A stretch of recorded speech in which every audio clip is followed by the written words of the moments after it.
Class 12 students, अभी तक electrostatics first chapter में हम लोगों ने डिस्कस किया था लास्ट टर्म पे डाइपोल। अच्छा, उसमें हमने ये देखा कि dipole is a system of two equal and opposite charges separated by a small distance. एक टर्म और डिफाइन किया था हमने, that is dipole moment P से रिप्रेजेंट करते हैं और वेक्टर क्वांटिटी होती है और उसकी डायरेक्शन नेगेटिव चार्ज से पॉजिटिव चार्ज के लिए है। अब हम इस लेक्चर में ये डिस्कस करेंगे कि अगर किसी भी डाइपोल को हम यूनिफॉर्म इलेक्ट्रिक फील्ड में प्लेस कर दें तो वहां पे हमारा टॉर्क जो डेवलप होगा वो क्या होगा और उस पर टोटल फोर्स कितनी लगेगी। तो उसके लिए हम देखते हैं, पहले हमारा टॉपिक जो है that is torque on dipole placed in uniform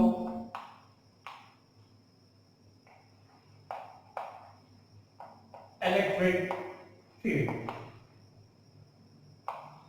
uniform electric field, इसका मतलब ये हो गया कि हम जो इलेक्ट्रिक फील्ड ले रहे हैं वो यूनिफॉर्म है। यूनिफॉर्म का मतलब ये हो गया कि हर एक पॉइंट पे उसकी वैल्यू सेम रहेगी। ठीक है, तो देखिए ध्यान दीजिए, हम पहले कंसीडर कर रहे हैं ये हमारा एक इलेक्ट्रिक फील्ड है जिसकी डायरेक्शन एरो से हम रिप्रेजेंट कर रहे हैं और ये इलेक्ट्रिक फील्ड की डायरेक्शन होगी। ये हर पॉइंट पे जहां पे है सेम है हमारा। इसके बीच में एक डाइपोल हम प्लेस कर रहे हैं। तो ये सपोज कीजिए कि ये हमारा डाइपोल है। ठीक है, इसको थोड़ा सा ऐसे बना लेते हैं। ये हमारा डाइपोल है, यहां पे चार्ज है -q और यहां पे चार्ज है +q। ठीक है, इस टोटल इसकी लेंथ 2a है। क्यों लेते हैं, लास्ट लेक्चर्स में हम लोगों ने डिस्कस किया था ये चीजें। अच्छा, ये हमारा हो गया सेंटर ऑफ डाइपोल। अब देखिए ध्यान दीजिए क्या होगा, ये हमारा डाइपोल यूनिफॉर्म इलेक्ट्रिक फील्ड में है। इसका मतलब क्या हो गया, हमारे पास ये जो डायरेक्शन है this is the direction of dipole moment from negative to positive और इलेक्ट्रिक फील्ड हमारा किस डायरेक्शन में है, इस डायरेक्शन में है। ये इलेक्ट्रिक फील्ड हो गया। तो हम ये कंसीडर करते हैं कि dipole moment of this dipole is making theta angle with the direction of electric field. तो ये हमारा एंगल हो गया थीटा। ठीक है, अब देखिए ध्यान दीजिए, यहां पे हम निकालते हैं टोटल फोर्स कितनी लगेगी। तो इस एंड पे जो फोर्स लगेगी ड्यू टू दिस चार्ज, ये चार्ज हमारा पॉजिटिव है इसलिए फोर्स इलेक्ट्रिक फील्ड की डायरेक्शन में लगेगी और जो फोर्स लगेगी वो हो जाएगी उसका मैग्नीट्यूड QE। ठीक है, नेगेटिव चार्ज है तो नेगेटिव चार्ज पे फोर्स इलेक्ट्रिक फील्ड के अगेंस्ट डायरेक्शन में लगती है, तो यहां पे जो फोर्स लगेगी उसका मैग्नीट्यूड भी क्या होगा, QE। मैग्नीट्यूड की बात कर रहे हैं। अच्छा, एक चीज और ध्यान दीजिए, यहां पे हम जितनी बातें अभी कर रहे हैं जब तक स्पेसिफाई ना करें तब तक सारी चीजें यूनिफॉर्म इलेक्ट्रिक फील्ड में ही हो रही है। अब देखिए, यहां पे एक फोर्स इस डायरेक्शन में लग रही है और एक फोर्स इसी डायरेक्शन में लग रही है, अपोजिट डायरेक्शन में। मैग्नीट्यूड हमारा सेम है, तो इसका मतलब क्या हो जाएगा, जो हमारी नेट फोर्स होगी इस कंडीशन में दैट इज 0। इधर की फोर्स और इधर की फोर्स दोनों एक दूसरे को कैंसिल कर देगी। अच्छा, यहां पे एक चीज और ध्यान दीजिए, ये हमारी +q पे जो फोर्स लग रही है और -q पे जो फोर्स लग रही है, ये दोनों फोर्सेस का लाइन ऑफ एक्शन सेम नहीं है। जैसे हम कूलम्ब्स लॉ में लेते थे, ये हमारे पास एक चार्ज होता था Q1 और इसको हमने Q2 ले लिया, तो इधर फोर्स लगती थी इसकी वजह से और इधर फोर्स लगती थी ठीक है। तो ये force always act on the line joining the charges, लेकिन लाइन ऑफ एक्शन यहाँ पे इस पॉजिटिव चार्ज पे जो फोर्स लग रही है और नेगेटिव चार्ज पे जो फोर्स लग रही है उसका लाइन ऑफ एक्शन हमारा डिफरेंट है, फिर भी हमारी नेट फोर्स जीरो लग रही है। ठीक है, तो यहाँ पे एक बात ध्यान देने लायक है कि डाइपोल हमारा किसी भी कंडीशन में रहेगा उस पे नेट फोर्स हमेशा जीरो रहेगी। इसका मतलब ये हो गया कि F net dipole which is placed in uniform electric field that is always zero। ये हमारा जीरो हो गया। ठीक है, तो ये जीरो हो गया, इसका मतलब क्या हुआ, देखिए ध्यान दीजिए, ये हमारा डाइपोल है, डाइपोल पे इधर एक फोर्स लग रही है और एक इधर फोर्स लग रही है। ठीक है, दोनों फोर्सेस, ये भी F है ये भी F है, मैग्नीट्यूड डायरेक्शन अपोजिट है। तो इससे क्या होगा, जैसे ये हमारा चौक है, नेट फोर्स नहीं लग रही है उसके पास, इसका मतलब क्या हो गया, इसमें कोई भी ट्रांसलेशनल मोशन नहीं होगा। ट्रांसलेशनल मोशन नहीं होगा, इसका मतलब बॉडी जो है ट्रांसलेट नहीं करेगी मोशन में, एक जगह से दूसरी जगह नहीं जाएगी। अब होगा क्या, ऐसी कंडीशन में हम लोग पढ़ चुके हैं जब इक्वल ऑपोजिट फोर्सेस लगती हैं तो ट्रांसलेशनल मोशन तो होता नहीं है। तो यहां पे क्या होता है, एक टॉर्क डेवलप होता है हमारे पास। टॉर्क का मतलब क्या हो गया कि बॉडी रोटेट करेगी, ये फोर्स और ये फोर्स दोनों अपोजिट डायरेक्शन में, तो बॉडी को क्या करेंगे, रोटेट कराने की कोशिश करेंगे। जैसे इधर इस पे फोर्स लगाएंगे इस पे, तो ये इस तरह से रोटेट कर रहा है, तो बॉडी में एक टॉर्क डेवलप होगा और बॉडी रोटेट करेगी। तो हम आते हैं टॉर्क पे। तो टॉर्क यहाँ पे डेवलप हो रहा है, तो टॉर्क के बारे में हम पढ़ चुके हैं कि टॉर्क इज इक्वल टू हमारा क्या होता है, टॉर्क एक वेक्टर क्वांटिटी होती है, अभी डिस्कस करते हैं इसके बारे में। टॉर्क हमारा, इसका फॉर्मूला है either force into perpendicular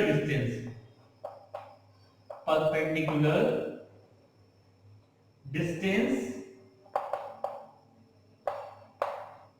between them. ठीक है, तो अब देखिए ध्यान दीजिए, ये हमारे पास डाइपोल था, इसको हम इस तरह से देख सकते हैं, ये हमारा डाइपोल है, ये इसका सेंटर हो गया, ये लेंथ हो गई हमारी a और ये लेंथ भी हो गई a। ठीक है, ये हमारी इलेक्ट्रिक फील्ड है और ये एंगल बना रही है थीटा, करस्पॉन्डिंग एंगल्स हो जाएंगे। ठीक है, अब देखिए ध्यान दीजिए, यहां पे जो फोर्स लग रही है दैट इज QE और यहां पे जो फोर्स लग रही है QE इस डायरेक्शन में, ये इस डायरेक्शन में। तो हम यहां से क्या करते हैं, ये जो सेंटर ऑफ मास है इसका, इसी सेंटर पे लाई करेगा, इसी के अबाउट क्या करेगी बॉडी में टॉर्क डेवलप होगा और रोटेट करेगी। तो हम ये परपेंडिकुलर डिस्टेंस ले लेते हैं यहां पे। ठीक है, ये एंगल हमारे पास थीटा है और ये परपेंडिकुलर डिस्टेंस हो गई। तो परपेंडिकुलर डिस्टेंस हमारे पास जब इसको निकालेंगे तो परपेंडिकुलर डिस्टेंस क्या आ जाएगी, ये यहां पे आ जाएगी a sin थीटा, ये आ जाएगी। सिमिलरली अगर यहां से हम ऐसे निकालते हैं तो ये हमारा थीटा है, तो थीटा ये क्या हो जाएगा, ये हमारा थीटा हो जाएगा एंगल, और ये जो डिस्टेंस है परपेंडिकुलर डिस्टेंस, ये कितनी आ जाएगी, a sin थीटा। ठीक है, इसका मतलब क्या हो गया, इसकी वजह से जो टॉर्क डेवलप हो रहा था, इसकी डिस्टेंस a sin थीटा और इसकी वजह से जो टॉर्क डेवलप हो रहा था उसकी डिस्टेंस भी a sin थीटा। इसको हम यहां पे नॉर्मल ऐसे भी देख सकते हैं, ये हमारा फोर्स इधर लग रहा है और ये फोर्स इधर लग रहा है, इन दोनों फोर्सेस के बीच में ये अगर हम एक परपेंडिकुलर ड्रॉ करते हैं, ठीक है, ये परपेंडिकुलर ड्रॉ करते हैं, ये थीटा है, टोटल वैल्यू हमारे पास 2a है, तो ये पूरी लेंथ हमारी आ जाएगी 2a sin थीटा। तो हम चाहे एक साथ निकालें चाहे अलग अलग निकालें, डिस्टेंस हमारी सेम आ रही है। तो अब देखिए, टॉर्क का फॉर्मूला है हमारे पास either force multiplied by perpendicular distance. तो आइदर फोर्स में हमारे पास क्या हो जाएगा, फोर्स कितनी लग रही है, QE, और डिस्टेंस कितनी हो गई हमारे पास, a sin theta plus a sin theta, that is 2a sin theta. यहां पे हो गया 2a sin थीटा। ठीक है, इसको हम थोड़ा सा और अच्छे से लिख लेते हैं, q 2a e sin theta. अच्छा, अब देखिए यहां पे इस चीज को हम पहले भी बता चुके हैं, पढ़ चुके हैं कि ये क्या है, q multiplied by the total length, that is our dipole moment. तो ये हमारी क्वांटिटी आ जाएगी p e sin थीटा। ये हमारा फॉर्मूला हो गया टॉर्क का, जो टॉर्क यहां पे डेवलप हो देगी। अब देखिए यहां से हमें समझ में आ रहा है, जैसे अभी हमने देखा था नेट फोर्स, इसमें अगर यूनिफॉर्म इलेक्ट्रिक फील्ड है तो हमेशा जीरो होगी, लेकिन टॉर्क यहां पे देखिए डाइपोल मोमेंट हमारा एक फिक्स डाइपोल मोमेंट है उसका, इलेक्ट्रिक फील्ड उसकी भी स्ट्रेंथ फिक्स है। इसका मतलब टॉर्क हमारा डिपेंड कर रहा है साइन थीटा पे। साइन थीटा का मतलब ये हो गया कि वो ओरिएंटेशन पे डिपेंड कर रहा है।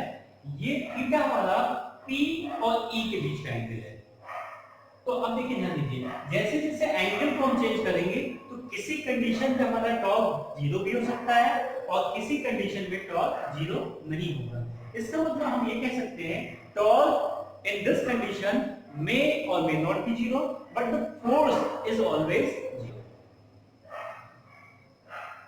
अब देखिए यहां पे ये हमारे पास फॉर्मूला आ गया है, इस फॉर्मूले को हम डिस्कस करते हैं। आप एक चीज पढ़ चुके हैं, टॉर्क हमारी वेक्टर क्वांटिटी है, डाइपोल मोमेंट भी वेक्टर क्वांटिटी है, इलेक्ट्रिक फील्ड भी वेक्टर क्वांटिटी है, और जब साइन थीटा लगता है तो इसको हम क्रॉस प्रोडक्ट के टर्म में लिखते हैं। तो देखिए हमारे पास टॉर्क इज इक्वल टू, अगर इसको लिखते हैं तो P क्रॉस E और E क्रॉस P, दो पॉसिबिलिटीज है हमारे पास। तो दो पॉसिबिलिटीज हैं, इसका मतलब आप जानते हैं कि दोनों का मैग्नीट्यूड तो यही आएगा, लेकिन डायरेक्शन अपोजिट है, तो हम डायरेक्शन को क्या लेंगे। तो ध्यान दीजिए, ये जो हमारा टॉर्क था, ये सिस्टम है, ध्यान से देखिए, ये हमारा डाइपोल रखा हुआ था, यहां पे फोर्स बन रही थी F is equal to QE और इधर फोर्स बन रही थी F is equal to QE minus की वजह से। ये क्या करेगा, इसको इधर घुमाने की कोशिश करेगा और ये क्या करेगा, इसको इधर घुमाएगा। इसका मतलब ये भी टॉर्क हमारा क्लॉकवाइज डायरेक्शन में होगा और ये जो माइनस में टॉर्क डेवलप हो रहा है ये भी क्लॉकवाइज डायरेक्शन में होगा। दैट मींस टोटल जो टॉर्क होगा हमारा वो क्लॉकवाइज डायरेक्शन में होगा। ये टॉर्क जो है दैट इज क्लॉकवाइज डायरेक्शन। तो हम इन दोनों में से वो सेलेक्ट करेंगे जिसकी डायरेक्शन टॉर्क से मैच करती है। तो देखिए अभी यहां पे हमने ध्यान दिया था कि डाइपोल मोमेंट की डायरेक्शन ये है और इलेक्ट्रिक फील्ड की डायरेक्शन ये है। इसको थोड़ा सा अलग बना लेते हैं। ये हमारे पास डाइपोल मोमेंट की डायरेक्शन थी और ये क्या है, इलेक्ट्रिक फील्ड की डायरेक्शन। क्लियर। तो अब देखिए P cross E, P cross E का मतलब हुआ कि P से हम किसी चीज को घुमा के इधर ला रहे हैं, इस तरफ आ रहे हैं, ठीक है, और E क्रॉस P का मतलब ये हो गया कि E से हम P की तरफ जा रहे हैं। तो इस कंडीशन में देखिए जब P क्रॉस E हमने लिया है तो डायरेक्शन हमारा आ रहा है इसमें क्लॉकवाइज और इसमें डायरेक्शन आ रहा है एंटी क्लॉकवाइज। तो अब ये देखिए अभी हमने डिस्कस किया कि टॉर्क हमारा नेट टॉर्क जो डेवलप हो रहा है वो क्लॉकवाइज डायरेक्शन में है, इसलिए हम P क्रॉस E को लेंगे क्योंकि उसकी डायरेक्शन भी क्या है, क्लॉकवाइज है। तो इस फॉर्मूले को हम ये लिख सकते हैं,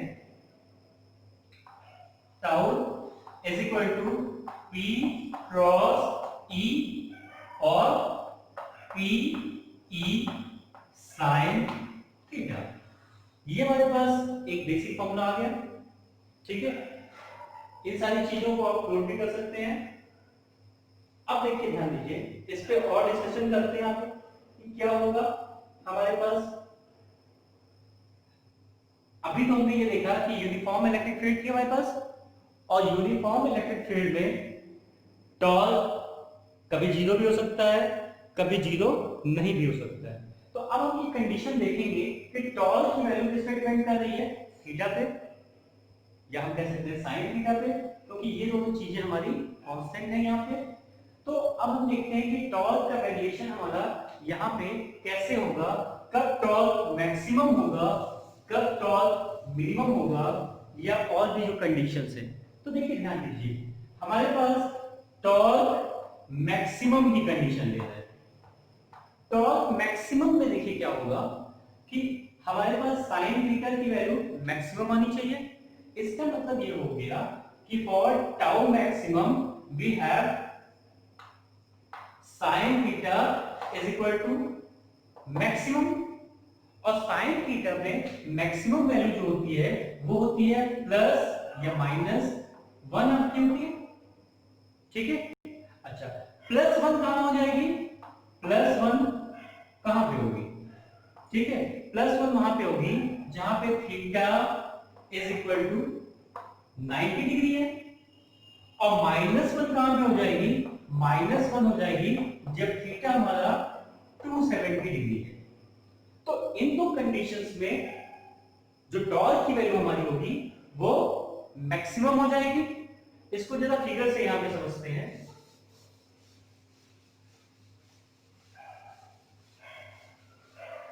देखिए ये हमारा इलेक्ट्रिक फील्ड है, यूनिफॉर्म इलेक्ट्रिक फील्ड। अच्छा, अब हमारा ये जो डाइपोल है, डाइपोल को हमने बताया कि जब ये 90 डिग्री पे होगा, इसका मतलब क्या हो गया, ये ए की डायरेक्शन है, और ये हमारे पास ये हमारा डाइपोल है, ये माइनस क्यू है और ये प्लस क्यू है। तो एंगल क्या बन रहा है, 90 डिग्री बन रहा है।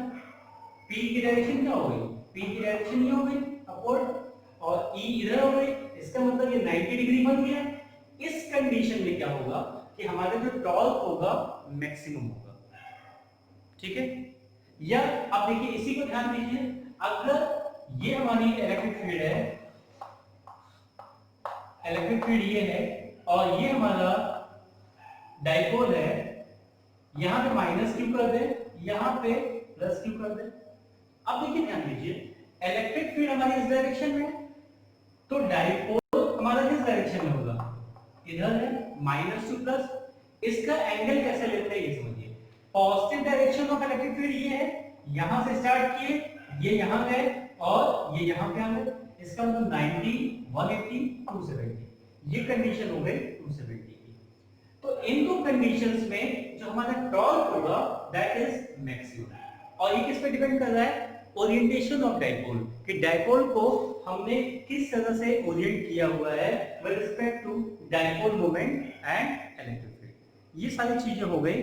अब देखिए हमारे पास टॉर्क मिनिमम कब होगा ये समझिए। तो मिनिमम टॉर्क के लिए हमारे पास साइन थीटा की वैल्यू मिनिमम होनी चाहिए, टाउ मिनिमम। अच्छा, टाउ मिनिमम क्या होगा, जब sine theta is equal to minimum होगा, दैट मींस साइन थीटा की मिनिमम वैल्यू होती है 0, और ये वैल्यू पॉसिबल होती है when theta is equal to 0 degree और theta is equal to 180 degree. इसको बहुत ध्यान से समझिएगा, बहुत इंटरेस्टिंग है ये। तो ये तो हमारा हो गया। अब मिनिमम के लिए हम देख रहे हैं, तो मिनिमम में हमारा दो कंडीशन है, जब ये 0 होगा और जब एंगल क्या होगा 180। देखिए ये हमारे पास इलेक्ट्रिक फील्ड हो गई, ठीक है, ये इलेक्ट्रिक फील्ड हो गई, और डाइपोल को हमने ये यहां पे प्लेस किया, ठीक है, यहां पे चार्ज है माइनस क्यू, यहां पे है प्लस क्यू, पी की डायरेक्शन ई की डायरेक्शन नहीं है, तो यहां पे condition theta is equal to 0 degree हो गया। तो जब 0 डिग्री पे हो गया, तो अब देखिए ध्यान दीजिए, ये हमारा जैसे हमने कूलम्स को पढ़ा था, ये एक क्यू है, ये Q1 Q2 कर लीजिए।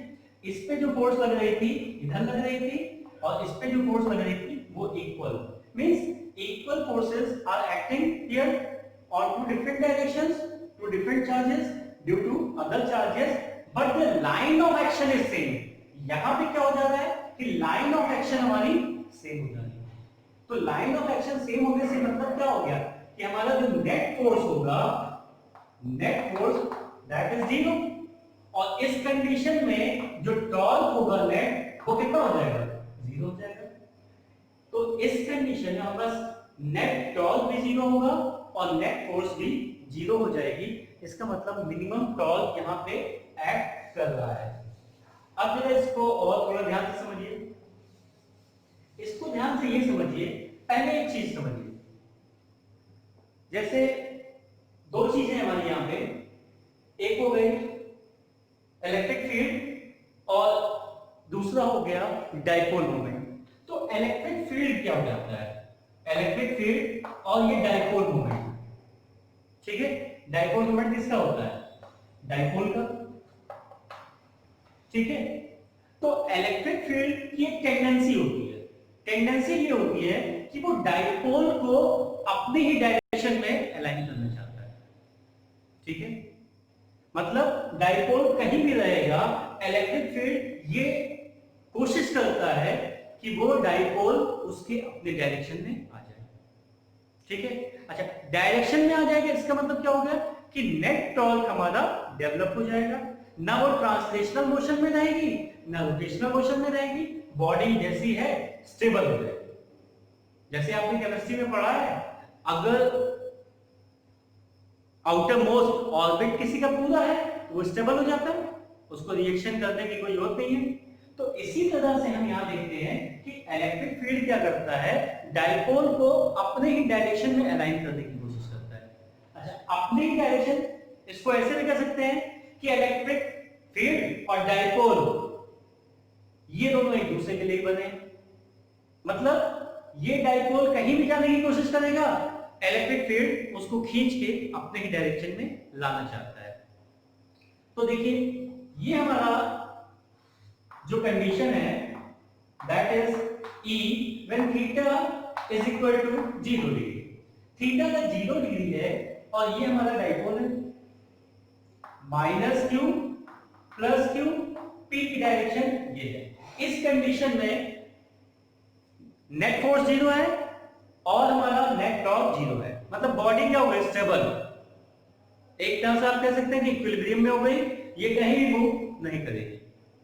अब हर आदमी चाहता है कि वो सोच चला जाए, उसको और कुछ करने की जरूरत ना है, ठीक है।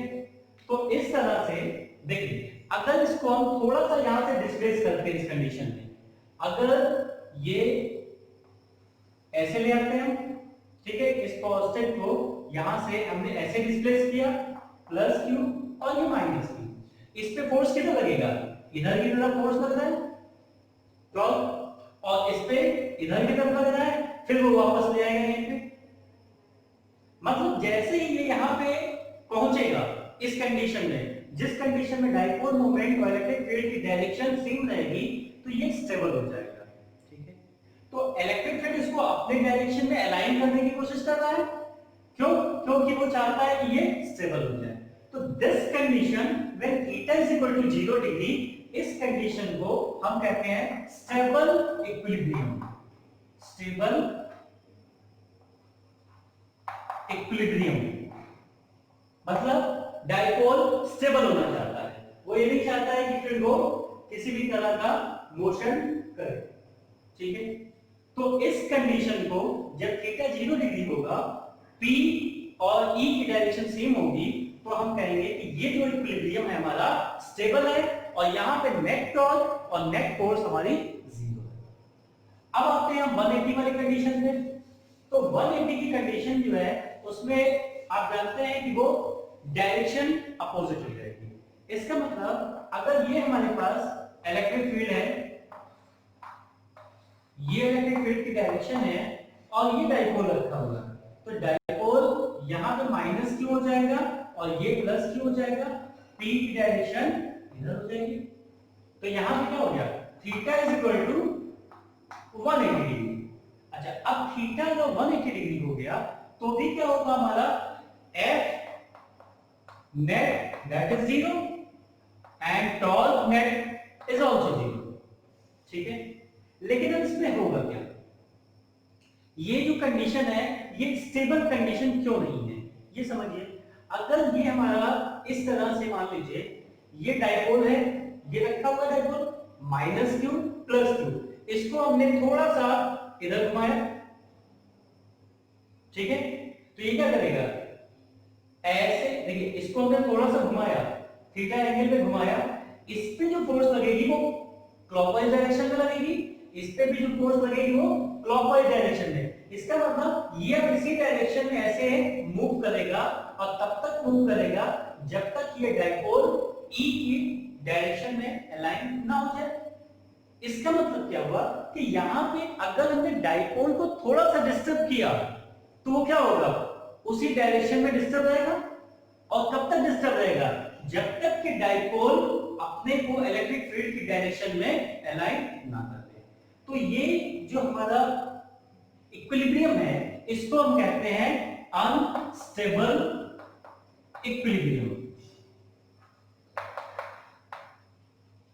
ठीक है, क्योंकि बॉडी को जिस मतलब डायपोल को हम जिस डायरेक्शन में डिस्प्लेस कर रहे हैं वो कंटिन्यू कर रहा है डिस्प्लेसमेंट उसी डायरेक्शन में, ठीक है। जैसे क्या हुआ, इसको हमने थोड़ा सा यहां से आजादी दे दी कि आप इस पोजीशन में थोड़ा सा आराम कर लीजिए, और ये यहां पे नहीं रहना चाहता है तो वो उसी डायरेक्शन में कंटिन्यू करता चला गया। फिर बाद में उसको समझ में आया कि ये सारी चीजें हमारे काम की नहीं है और वो इसी डायरेक्शन में आके लास्टली अपने को अलाइन कर दिया। तो this type of equilibrium is known as unstable equilibrium. ये चीजें कई बार पूछी जाती हैं कि अनस्टेबल इक्विलिब्रियम की कंडीशन क्या है और स्टेबल इक्विलिब्रियम की कंडीशन क्या है, ये डिटेल में आपको बता दिया गया है। अच्छा, यहां पे देखिए, आपने अभी तक देखा कि अगर यूनिफॉर्म इलेक्ट्रिक फील्ड में हमारा डायपोल प्लेस किया जाता है तो उसमें नेट फोर्स हमेशा जीरो लगेगी, और जो टोटल टॉर्क होगी, नेट टॉर्क, वो किसी कंडीशन में जीरो होगी, किसी कंडीशन में जीरो नहीं होगी, किसी में मैक्सिमम होगी। That means torque of a dipole placed in a uniform electric field may or may not be zero, but the net force of a dipole which is placed in uniform electric field is always zero. तो इस तरह के questions कई बार आते हैं। यहाँ पे question जो फ्रेम होते हैं वो अनस्टेबल स्टेबल की कंडीशन पे आते हैं। जो फॉर्मूला टॉर्क का डेवलप किया, कैसे निकाला, उस पे आता है जनरली। और मल्टीपल चॉइस में अगर क्वेश्चंस आएंगे तो यही पूछेगा under what conditions the torque is zero placed in a uniform electric field and under what condition it is not zero. Okay, तो ये सारी कहानी हमारी हो गई अगर इलेक्ट्रिक फील्ड हमारा यूनिफॉर्म है, ठीक है। अब एक कंडीशन यहां पे आती है कि अगर इलेक्ट्रिक फील्ड हमारा नॉन यूनिफॉर्म है तो वहां पे क्या होगा। ये क्वेश्चन कई बार पूछा गया है 1 मार्क्स में कि अगर हमारी इलेक्ट्रिक फील्ड नॉन यूनिफॉर्म, तो देखिए अगर यूनिफॉर्म है तो हमारे पास दोनों एंड पे फोर्स क्या लग रहा है, सेम लग रहा है, और वो कैंसिल कर दे रहा है। अब सपोज कीजिए कि ये हमारा कोई डायपोल है, ठीक है, और E जो है, E इज नॉट यूनिफॉर्म, ठीक है। तो अब जरा देखिए, ध्यान दीजिए, सपोज के लिए इस डायरेक्शन में अगर हमारा 10 न्यूटन का फोर्स लग रहा था और इस डायरेक्शन में भी क्या था, 10 न्यूटन का फोर्स लग रहा था -q और +q की वजह से। अभी जब हम उसको यूनिफॉर्म इलेक्ट्रिक फील्ड में प्लेस किए थे तो ये क्या हो रहा था, यहां पे कोई भी ट्रांसलेशनल मोशन नहीं हो रहा था। यहां पे जो हो रहा था, टॉर्क की वजह से बॉडी अपने सेंटर ऑफ मास के एक्सिस के अराउंड रोटेट कर रही थी, ठीक है। अब अगर देखिए, ध्यान दीजिए, ये कंडीशन तब थी जब दो इक्वल और अपोजिट फोर्सेस हैं। अब सपोज कीजिए अगर यहां पे अब नॉन यूनिफॉर्म इलेक्ट्रिक फील्ड में ये है और यहां पे 15 न्यूटन की फोर्स लग रही है, तो सिंपल सा आप देख रहे हैं कि इधर 10 न्यूटन की फोर्स है, इधर 15 न्यूटन की फोर्स है, और वो डिफरेंस क्यों आया, डिफरेंस आया क्योंकि हमारी इलेक्ट्रिक फील्ड यूनिफॉर्म नहीं है।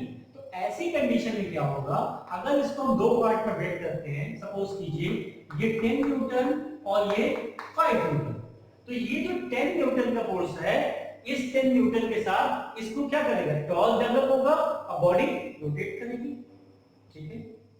ओके, अब ये जो 5 न्यूटन है इस डायरेक्शन में है, इसका मतलब ये जो 5 न्यूटन है ये बॉडी में ट्रांसलेशनल मोशन क्रिएट करेगा। तो एज ए रिजल्ट क्या होगा कि बॉडी घूमते घूमते इस डायरेक्शन में आगे बढ़ेगी। समझ गए? जिधर हमारा फोर्स ज्यादा होगा बॉडी उसी डायरेक्शन में रोटेट करते हुए आगे बढ़ेगी। इसका मतलब हमारा ट्रांसलेशनल और रोटेशनल मोशन दोनों यहाँ पे होता है। अब सपोज कीजिए अगर यहाँ पे हमारा 10 न्यूटन की फोर्स था और यहाँ पे अगर 15 न्यूटन हो जाता है, फिर सिंपल तरीके से इसको हमने दो में डिवाइड किया, 10 न्यूटन एंड 5 न्यूटन। तो ये जो 10 न्यूटन है इसके साथ बॉडी में टॉर्क डेवलप करेगा, बॉडी रोटेट करेगी, और ये जो 5 न्यूटन है ये इसको क्या कराएगा, ट्रांसलेशनल मोशन कराएगा। इसका मतलब ये हो गया कि बॉडी घूमते हुए इस डायरेक्शन में आगे जाएगी। यही बेसिक डिफरेंस है हमारा।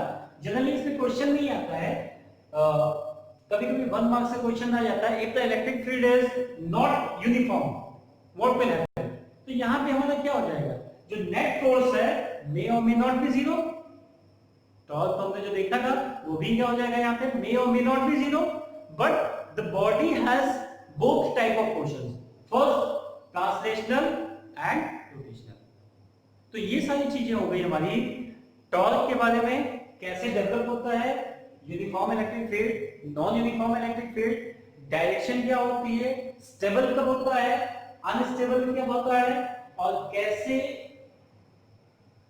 टेंडेंसी क्या होगी इलेक्ट्रिक फील्ड की। तो इलेक्ट्रिक फील्ड की टेंडेंसी अभी हमने डिस्कस किया कि वो डाइपोल को अपने डायरेक्शन में अलाइन करना चाहती है। तो ये सारी चीजें हो गई हमारे पास इलेक्ट्रिक डाइपोल के बारे में। अब नेक्स्ट में हम देखेंगे कि हमारा चार्ज डिस्ट्रीब्यूशन किस टाइप का होता है और उसकी वजह से इलेक्ट्रिक फील्ड कैसी होती है।